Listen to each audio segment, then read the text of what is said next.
All right, everybody. It's Thursday. It's the Democracy Stupid, and I'm joined again by a fabulous Stephen Cash. He has had a long and distinguished career on the Senate Select Committee on Intelligence, as chief counsel to the Judiciary Committee, as I think assistant general counsel and chief operating officer, maybe at the CIA. I mean, it's a close enough, right? Close enough. Not chief operating officer. Okay. I was an ops officer, an operations officer, but not the chief one. Right. Yeah. But you can tell, like, real experience with American intelligence and how it works. And out of government, he's the executive director of Steady State, which is an organization of people who've walked the same walk he has, who've been part of our intelligence apparatus and still care passionately about the country. Stephen, I wish this were just irrelevant for domestic America and it was focused on the rest of the world, but it isn't, is it? No, it isn't. And while I'm happy to be back, I am so sad that when I talk to you and others, this is what I'm talking about. And I never thought I'd be bringing my knowledge of foreign intelligence and national security to bear on my hometown, my home state, my home country. It's terribly saddening. Well, let's talk about the threat that we're facing and what we can do about it. I've been worried about it. I guess the tripwire for me was when the president signed this national security memorandum directing not just the intelligence, but all the coercive branches of government to pay attention and to focus on domestic threats, and they were very broadly defined. That's exactly right. NSPM 7, which is the official name of that document, National Security Policy Memorandum number 7. I will say I've looked at a lot of official documents, executive orders, policy documents. That is the single scariest document I have ever read, at least that is originally in English. Yeah.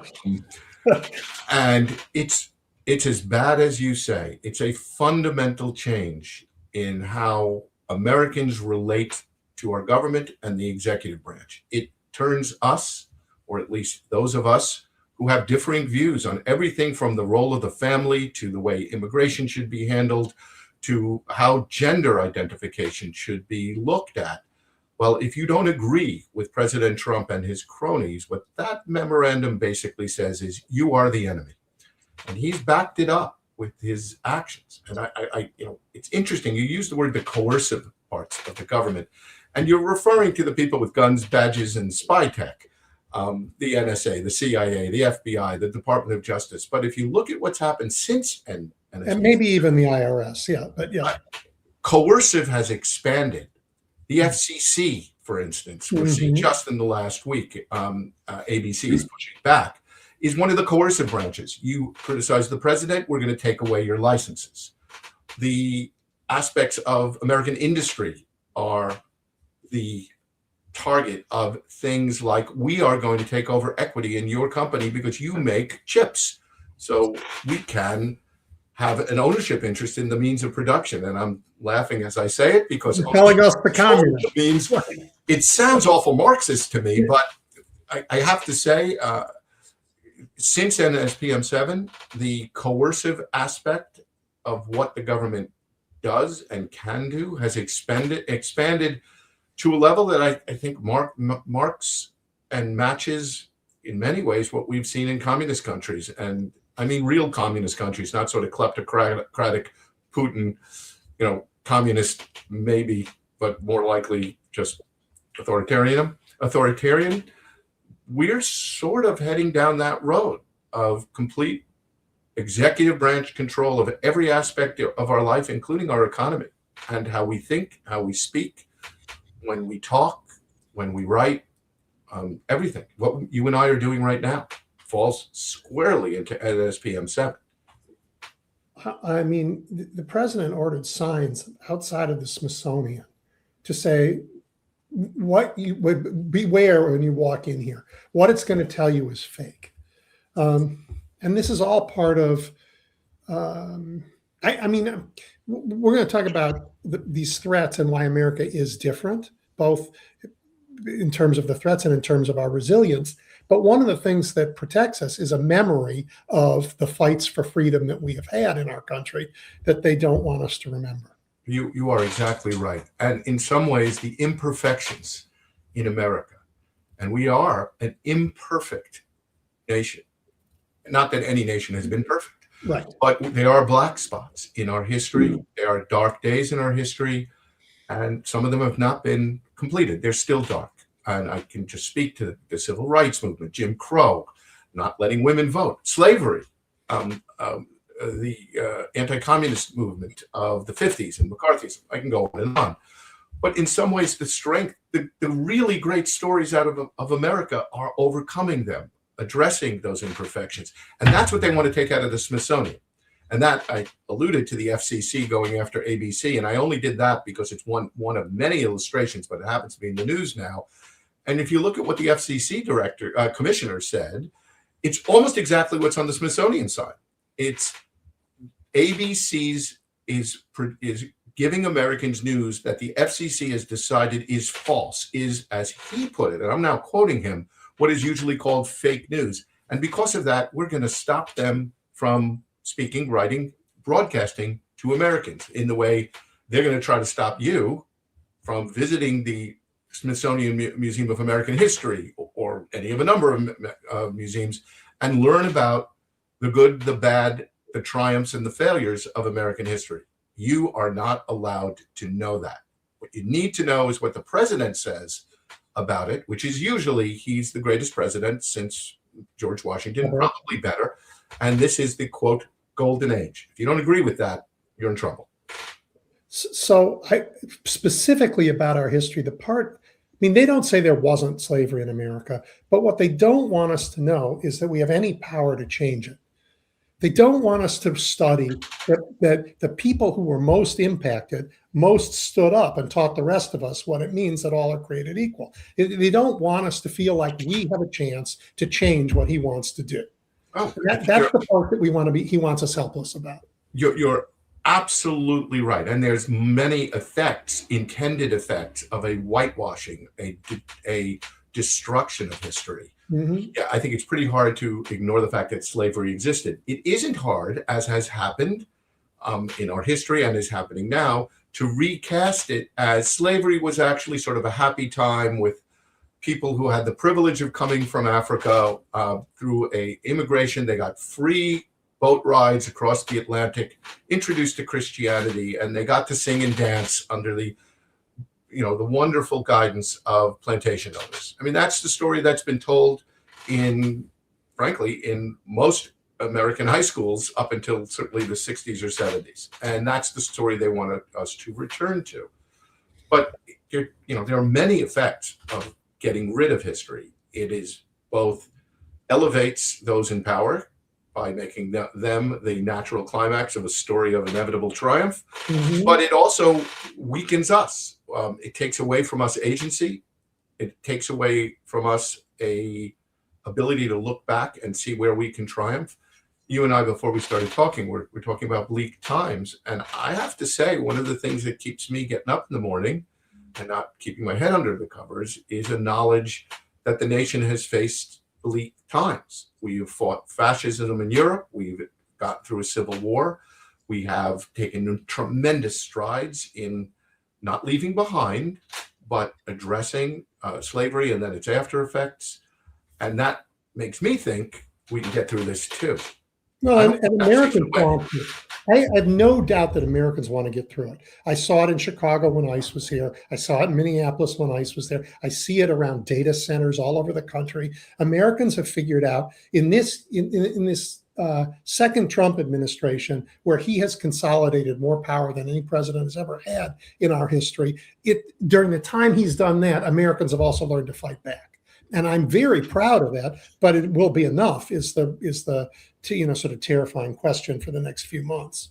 That's exactly it. And I am proud of it too. And I am heartened by it. And I believe we can do it in a sort of perverse echo of the America First kind of jingoistic rhetoric. I'd say if people can rise up in places like the Soviet Union, Poland, Serbia, Spain, and undergo privation and danger and death, well, Americans can certainly do that, right? And I think we can.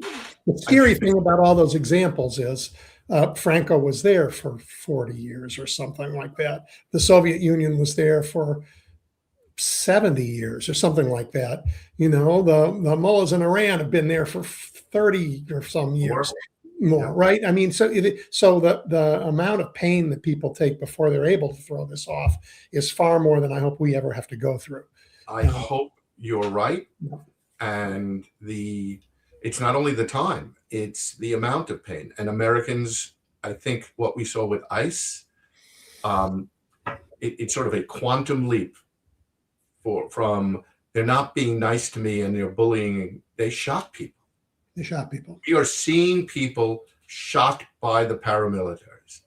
And that's a quantum leap from, they pushed me around at a demonstration. And Americans, I think, were shocked by it. I think that's one reason that has allowed us to see energizing a sense of purpose and direction, and a recognition that this is not just politics as usual. And I hope, and you've heard me say this before, a willingness to put aside for a while many of the real policy issues that divide us. And I can list 50 different issues that we don't agree on. We have to put them aside. We have to march together. We have to suffer together. We have to fight together to keep a country that allows us to resolve those other issues through democracy. That's what's at stake. So talk about it's democracy, stupid. Right? I think so. But for many people, it's other issues, and we're going to be as you say, stand together on all of those issues. I hope so. To talk about some of the ways you've seen democracy attacked when they were attacked in Europe. Some are relevant here, and some maybe not. Some of the ways I've seen democracy push back. Attacked first. Attacked first. Well, it's interesting. There's a good way to think about it, which is think about the various pillars of American civil society. So you can walk through media, academia, our legislatures, the people who we elect, free and fair elections. And, however you count them, there could be 7 of them or 10 of them or 14 of them. But, it's basically all the things that make the clock tick. They are both the things that autocrats attack, because those same pillars exist in other countries to some extent. And where they do exist, they are the targets of a rising autocrat. And one of those pillars is, by the way, the one that I come from, the national security and homeland security establishment, the diplomats, the spies, the military. So those are the targets of an autocrat who's rising. The good news is they are also the bones of the resistance to an autocrat. It's how we organize ourselves to get things done usually, and I think it's probably the way we're going to have to organize ourselves to resist what's coming. So we're going to need the pillar that's attacked, pick the media, pick academia, to step up and be the pillar that counterattacked in conjunction with all the other pillars. And that kind of alliance across demographics and across segments of how our society is organized is what has worked overseas and what I think will work here. But it's also deep in the heart of Mar-a-Lago. I don't know if anybody there has read any of the academic literature. I didn't make up the pillar idea. There's a ton of academics who use that idea. Yeah. Probably hasn't been read, but they are saying something like, those jerks in the media, I hate them. And I also hate the lawyers. And I also hate Congress. And I also hate those deep staters and so on and so forth. It's people they hate. So they're probably not using the language I'm using, but that's the way they're thinking. So all of that stuff's being undermined, and they haven't, universities have not successfully fought back, and most of them have folded. Harvard, the wealthiest of all of them, is holding on by its skin of its teeth, but fighting back, I haven't seen. Law firms initially caved. Some are fighting back. Some of the lawyers and some of the ones that caved are fighting back, but the ability to do pro bono work is way down in America because of it. Corporate America, I've read this morning about the enormous gifts that are being shaken out of corporate America for Trump's projects. Millions and millions of dollars of corporate money and corporate owners' money. They're calling them and saying, you need to pay for the ballroom, you need to pay for this. So they're being shaken down. courage is in short supply in those institutions. They're seeing it amongst the American people in the streets, and maybe it'll feed back up a little bit. But I suspect we have to count on ourselves more than on our big institutions. We may have to, but I am pretty bleak if it's left to just sort of the regular people. Although keep in mind, most of those regular people fit into one or more of those pillars. I mean, sure, everybody comes from someplace. Sure. I think you're right about that. Parenthetically, I have to say the Wall Street Journal reported the gifts as donations. Mm-hmm.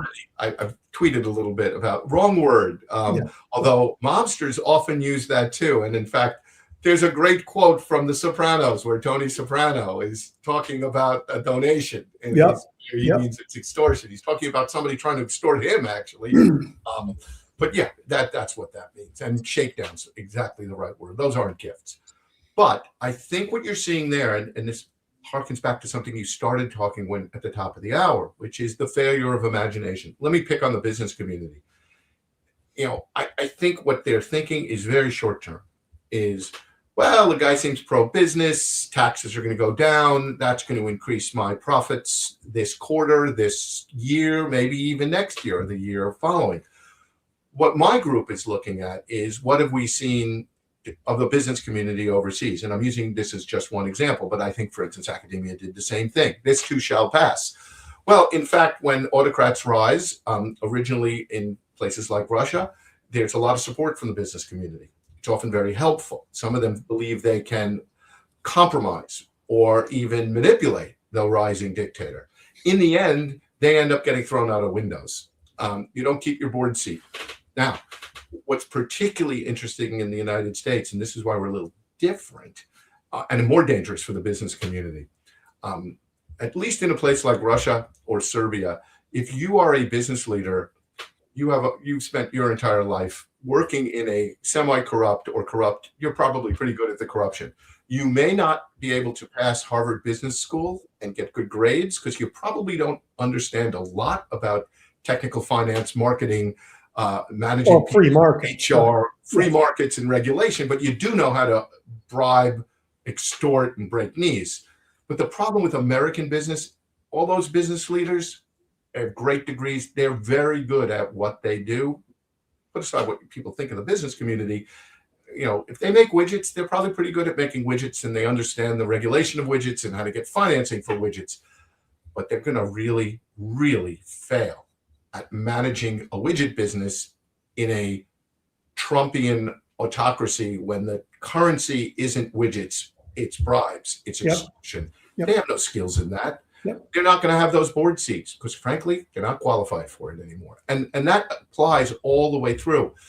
At one point, I hope we're going to talk a little bit about the hollowing out of the intelligence community. That's on my list. I bet it is. And what you're seeing is removal of the people who know how to be real intelligence officers, real analysts, how to do that in a democracy. And they're going to be replaced by people who know how to be officers in a domestic security service serving an autocrat. So I believe that, and I hate that, and I hate it on its face, but also courtesy of these clowns were at war. And I note that it was the Israelis who told President Trump there was a threat against him on his ill-prepared Qatari plane, not our own intelligence. I assume that's because we fired the people who might actually have done that for him. I don't want to wade into the specifics of that, partly because I'm completely ignorant about what the specifics are. But I will tell you, I come from a world that people say it's a wilderness of mirrors. So, or as Aretha Franklin once said, who's zooming who? Yeah. I have no idea who's zooming who on that. Who knew or what? More importantly, in the House Government Affairs Committee under Senator Peters came out with a report yesterday or the day before, which expands on what you're saying, but much more dramatically and more importantly, frankly, which is basically says we have completely destroyed our ability to understand and respond to and avoid terrorist attacks. We're completely focused on immigration and so-called domestic left-wing terrorists, the terrible Antifa threat. I'm being sarcastic. There isn't such a thing, and there isn't such a thing as Antifa as an organization. But I come out of the terrorism world. I was a counterterrorism officer at CIA. I was home based in the counterterrorism center, and I'm not giving any secrets around here. Among our terrorist-related adversaries, number one is Iran, and terrorist proxies are their equivalent of our smart bombs and B-2 bombers.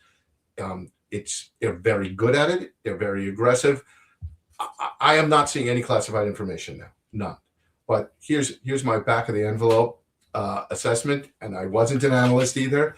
I think the terrorist threat to you, me, and our loved ones here in the United States is higher than it has ever been, and I'm including the day before 9/11 and the day after 9/11. We have, by all accounts, conducted a surprise attack against the single most significant sponsor of international terrorism. We have killed many of their leaders and then boasted about it. We have, frankly, behaved on the public stage in a way that in any Marvel movie, we'd be the bad guys. The surprise attack while you're negotiating with their diplomats. Usually that's the bad guys. We're the bad guys in this movie, and Iran is not to be trifled with. And we've let down our guard. We've eviscerated the FBI's ability to respond to this and to understand it. And we have a National Security Council that appears to be completely ignorant of Iran, its capabilities, and its intentions. The terminology we use in the intel community: plans, capabilities, and intentions. And all three of them, as far as I can tell, no senior official in the United States government seems to have a clue. We can't even. Do they have missiles? That's capabilities. So we don't know. I'm now triply concerned. The threat of terrorism to Americans at home or abroad is awful. The uses to which a corrupt president could put a terrorist attack on Americans scares me even more. And I think what we have to, if I'm hearing you correctly, I think it's my job to go out and tell Americans that we are at risk of a terrorist attack and it's his fault.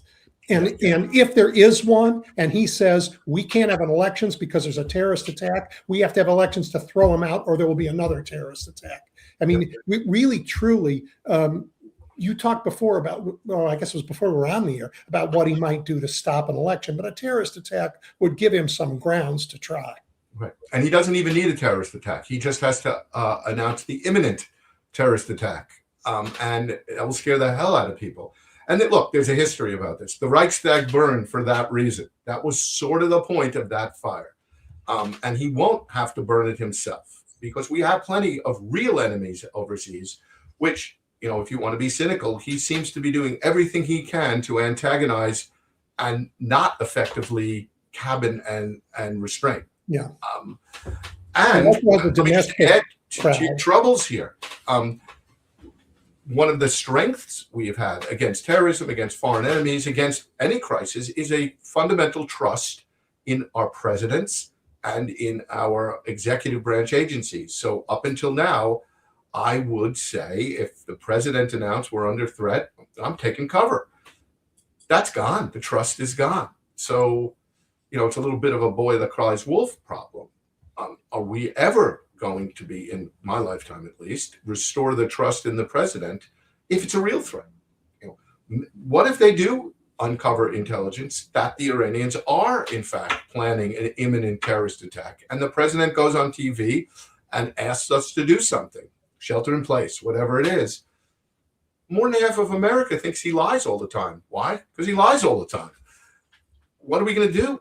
And no president has really, really faced that. We give them a presumption of regularity, to buy a phrase that's coming out of our law enforcement, but it's closely analogous. Same thing going there. Justice Department says something, we trust it. Not anymore. And that's a terrible loss, which will not be repaired while I'm still alive. I hope that's not true. I mean, I know Americans want it to be repaired. It's dangerous. It's very dangerous.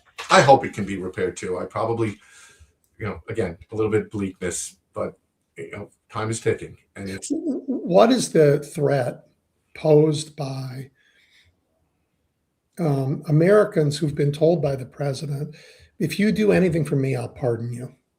If you do anything for me, I will pardon you. It's a huge threat. He's creating, again, right out of the Autocrats playbook, he's creating effectively a shadow paramilitary organization loyal to him and motivated by him. You don't need to, as many a mob boss knows, you don't always have to give clear and concise orders to your shock troops. Will someone... you can actually get to jail for that. Right. Right. You don't do that. And you don't need to. Will someone rid me of this troublesome priest? And next thing you know, the swords are out.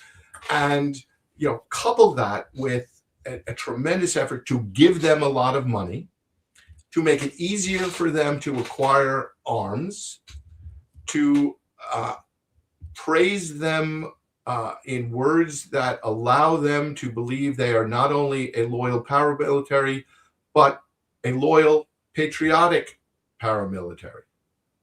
And one of the things we've seen is in every one of these autocratic regimes, the shock troops usually sort of believe they're doing the right thing. Everybody's the hero of their own movie. Nobody thinks that, I'm the bad guy. And that's what he's setting up here. The pardon is essentially a different version of what Hitler did by issuing an order that essentially immunized his loyal armed paramilitaries against criminal prosecution. Mm-hmm. I think it's a little harder in our system to grant immunity without, crossing one of those lines, although telling people I will pardon you is effectively the same thing. Effectively the same thing. And we've gone from pardoning to pay in the slush fund. Yeah, well, if you want your guys to do stuff, you want them not to be afraid of being held accountable for it, but guns cost money. So, as Warren Zevon said, lawyers, guns, and money. He's got the lawyers from Justice Department, he's got the guns, and he's got the money. He's got the trifecta.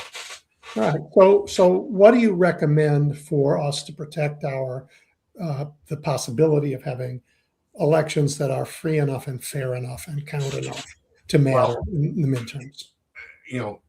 First, we all, and you and I talked about this before we started, we have to balance the bleakness with anger and commitment and hope and even maybe a little joy in it.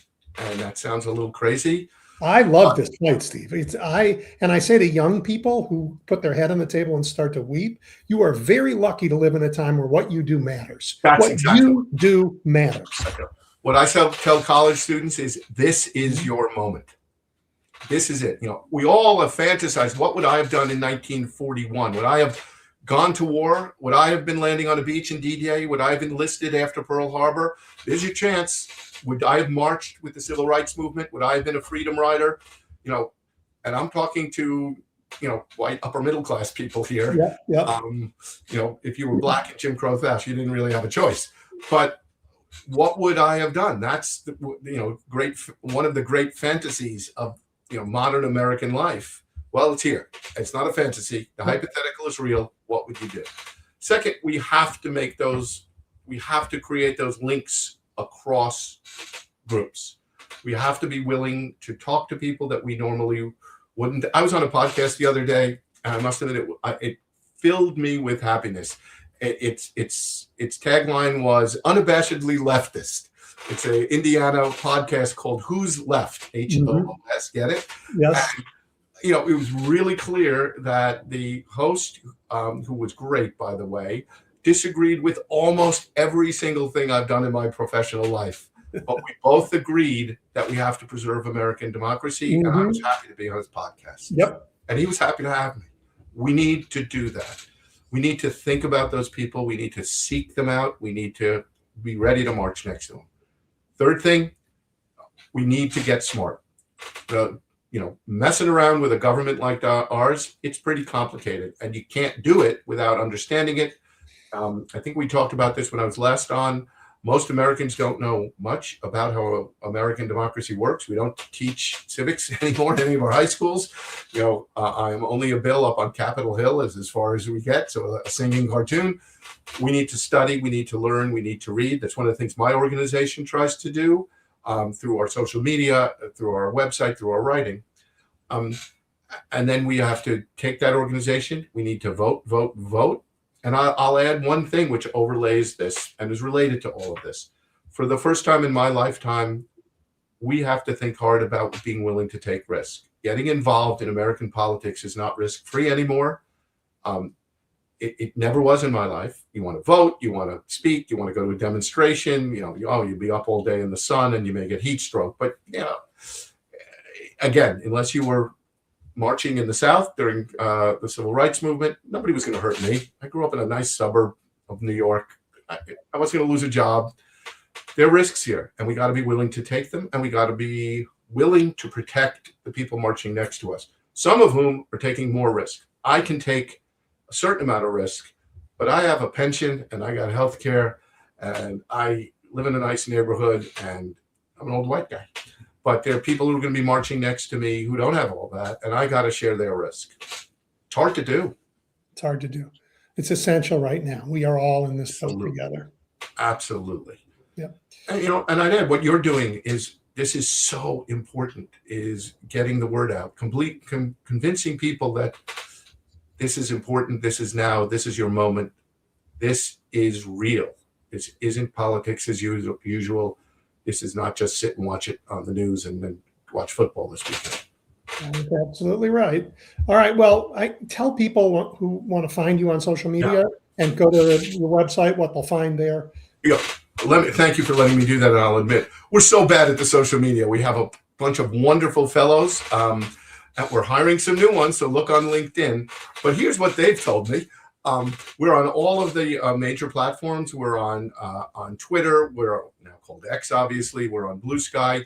We have most of our publications are on Substack. Please follow us on Substack. Yes, you'll get an email every day with pretty much another essay, but it's going to be one written by a former chief of station overseas or a former ambassador telling you what they know from serving overseas. Our website, www.thesteadystate.org. You can find everything there. Our YouTube channel, and we have a podcast. We'll have to talk to you about that, Edwin. Yep. We'd like to have you on it. Called The Sentinel. And we have some great hosts, former senior FBI agent, 2 former senior serious recruiting CIA case officers, and a senior attorney from DHS who worked on civil rights issues. So they know their stuff. Really, as well as a former Air Force colonel and Space Force colonel. So I hope people will follow us. We actually answer DMs as much as we can. And if you have an organization that you'd like me to, or one of our members to come out and talk to you, we do a lot of in-person talks. I was just in Indiana with some great folks from Indivisible. I hope to be going out to Nebraska soon. So, and if you're going to be in college, get in touch with me. I'll see if I can come. Thank you. Thank you for having me, Edwin. It's great to be here. And it's, I tell you, every time you did it last time, I start out bleak. I leave feeling just a little bit better, but with more energy. Well, you know what? We can't win this fight if we don't fight happily. You got it. Yep. Happy warrior. Thank you, Steve. Thank you.